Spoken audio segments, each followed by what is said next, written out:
여러분 안녕하십니까? 박태식 신부입니다. 저희가 지금까지 그 예수님에 대해서 좀 알아보고 있었습니다. 그래서 예수님의 이름도 알아봤고 예수님의 탄생지, 탄생연도, 탄생일 뭐 이런 것도 알아봤고요. 예수님의 가족관계도 알아봤고 예수님이 어떤 교육을 받았는가, 예수님의 직업은 무엇인가 뭐 이런 것들도 살펴봤습니다. 이제 5번째 시간으로 예수님이 언제부터 공생활을 시작을 하셨는가, 그리고 공생활을 시작하셨을 때 무슨 일이 있었는가, 그 얘기를 좀 해보도록 하겠습니다. 예수가 세상에 처음 나왔을 때가, 그렇게 이제 공생활을 시작했을 때가 대략 한 30살 정도 됐다고 합니다. 그러니까 30살이라고 그러면 요즘 우리식으로 따지면은 30이면은 뭐 대단히 많은 나이가 아니지 않습니까? 30이면 아직 뭐 어린애죠. 그렇지만 예수님 당시에는 뭐 평균 연령이 뭐 40도 채 안 됐었습니다. 그러니까 30이라고 그러면은 오늘날로 따지면 장년 정도에 해당하지 않나 싶습니다. 다시 말해서 이제 세월이 어느 정도 지나서 이제 나이도 무르익고 인격도 무르익어서 이제 공개적으로 자신의 활동을 펼칠 수 있는 시기가 30이다. 그 정도로 생각하시면 되겠습니다. 그러니까 신약성서에 나와 있는 대로 예수님이 루카복음에 나와 있습니다. 예수님이 30살쯤 나오셨다라고 하는데 딱 30살이다. 이것도 아니죠. 그거보다는 예수님이 어느 정도 이제 장년이 되었다라는 그런 이야기가 되어 있습니다. 자, 그래서 예수님이 최초로 예수님의 공생활을 시작되었던 그 사건을 세례자 요한한테 세례를 받은 이야기로 되어 있습니다. 나사렛에서 예수님께서 이제 요르단 강으로 가시는 거죠. 거기서 세례자 요한이 세례를 베풀고 있었습니다.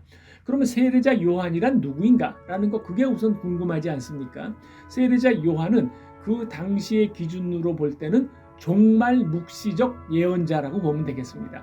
왜 종말 묵시적 예언자라고 하냐면은 예수님 당시에 이스라엘 전체에 한 그 묵시 문학이라는 것이 굉장히, 묵시 사상이라고도 하죠. 묵시 사상이 굉장히 유행하고 있었습니다.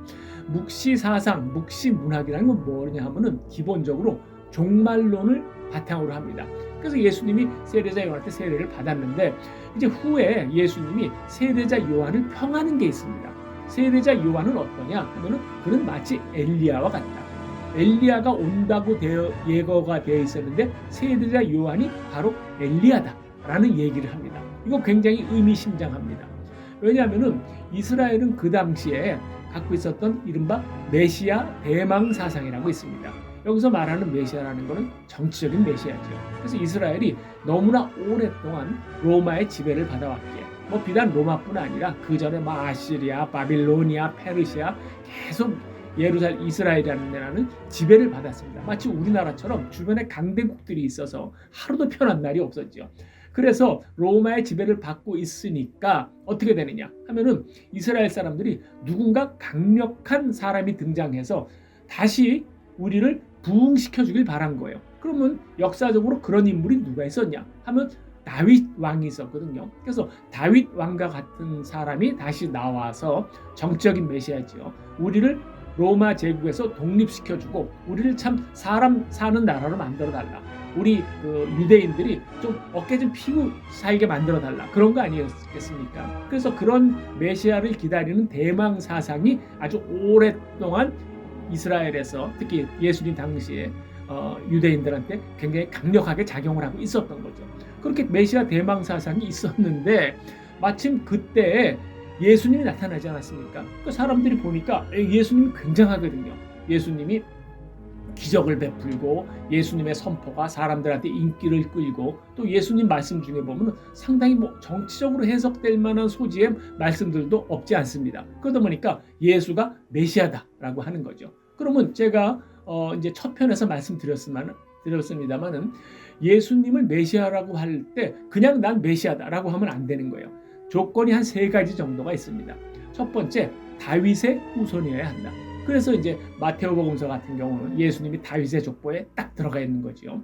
그런 다음에 예수님이 다윗의 동네에서 태어나야 한다. 그래서 예수님께서 베들레헴에서 태어나지 않습니까? 그리고 또 한 가지가 있는데 뭐냐면은 이제 메시아가 오기 전에 이제 메시아가 옵니다라는 걸 알려주는 사람이 필요한 거예요. 그것이 바로 예언자죠.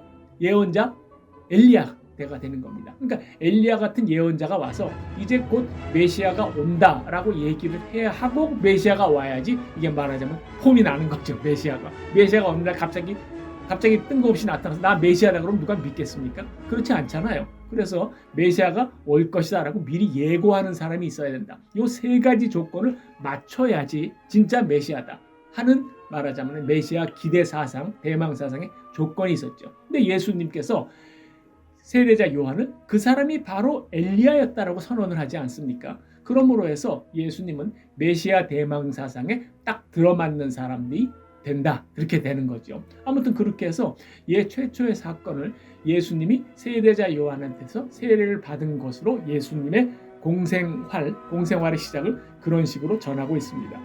이제 중요한 문제는 예수님이 그렇게 시작을 잡은 것은 뭐냐면 예수님의 공생활의 시작으로 잡은 거는 역시 중요한 거는 마르코 복음서입니다. 마르코 복음서에서 그렇게 예수님의 공생활 시작을 딱 잡았고 그 다음부터 마테오, 그 다음에 루카, 그 다음에 요한까지 그런 식으로 예수님의 일생에 예수님의 공생활의 범위를 세례자 요한한테서 세례를 받았다.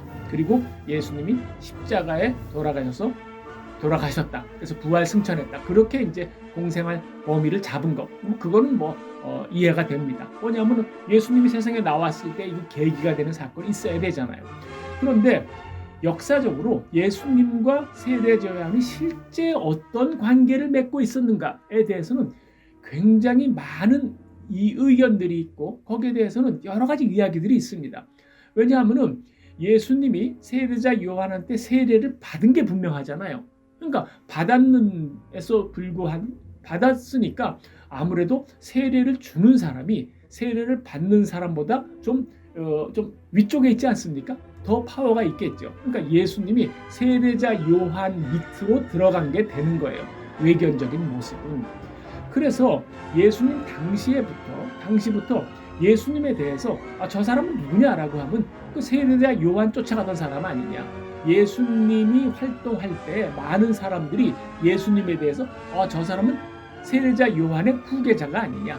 아니면은 세례자 요한의 뒤를 이어서 세례 운동을 계속하는 사람 아니냐. 그런 식으로 사람들이 생각을 많이 했던 것 같아요. 그래서 두 사이에 어떤 관계 설정에 좀 문제가 생겼던 것 같습니다.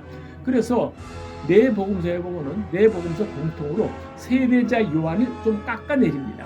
그리고 예수님을 높이는 거죠. 그래서 사람들이 보면은 세례자 요한한테 찾아가죠. 세례자 요한의 제자들이. 그래서 예수님이라는 사람이 왔다 갔다 하는데 저건 누구냐? 그랬더니 세례자 요한이 그렇게 얘기하는 거예요. 나는 자꾸 찌부러들고 저 사람은 자꾸 높아져야 된다. 그런 얘기를 하는 거예요. 이게 참 우습지 않습니까? 나의 제자들이 왔으면은 그건 아니다. 내가 지금 감옥에 갇혀 있지만 내가 언젠간 다시 복권을 하면은 나도 힘을 가질 것이다. 이런 식으로 얘기를 해야지. 자꾸 나는 점점 작아지고 그분은 점점 커져야 된다. 이런 식으로 얘기를 하는 걸 보니까 예수님 살아있을 때 세례자 요한이 죽고 나서 예수님 활동하는 동안에 많은 사람들이 예수님과 세례자 요한을 이렇게 연계를 시키려고 했었던 게 많았던 것 같아요.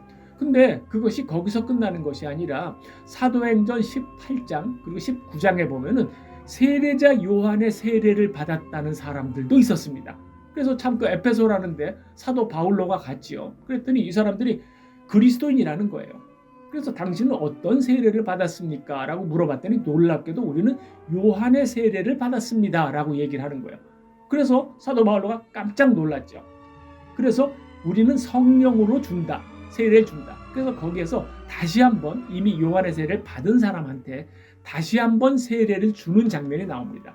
이걸 가지고 초대 교회에서 세례자 요한, 그러니까 예수를 따르는 그리스도인들 중에서도 여전히 세례자 요한을 말하자면 그 자신들의 신앙의 말하자면 선조로 그렇게 신앙의 스승으로 여기는 사람들이 있었던 것 같습니다. 그러니까 이 사람들이 여전히 세례자 요한의 세례를 받고 나서 그리스도인으로 행세했던 거죠. 거기서 다시 세례를 주지 않습니까? 이것이 제가 볼 때는 초대 그리스도 교회에서 어떤 질서를 찾아 나가는 것 같은 그런 생각이 듭니다. 그러니까 초기 교회에서 분명히 세례자 요한과 예수 사이에 어떤 말하자면 교통 질서, 질서를 좀 만들고자 하는 그런 이야기가 좀 있지 않았겠는가, 그런 게 있었고, 거기에서 세례자 요한의 영향을 이제 그리스도교에서 말하자면 제거하려는 그런 움직임이 있었다라는 거죠. 그래서 그것이 어디에서 분명히 나오냐 하면 요한복음에서도 그런 움직임이 나옵니다. 자, 그래서 다시 이제 정리를 하겠습니다. 예수님의 공생의 최초의 사건은 세례자 요한한테 세례를 받았다.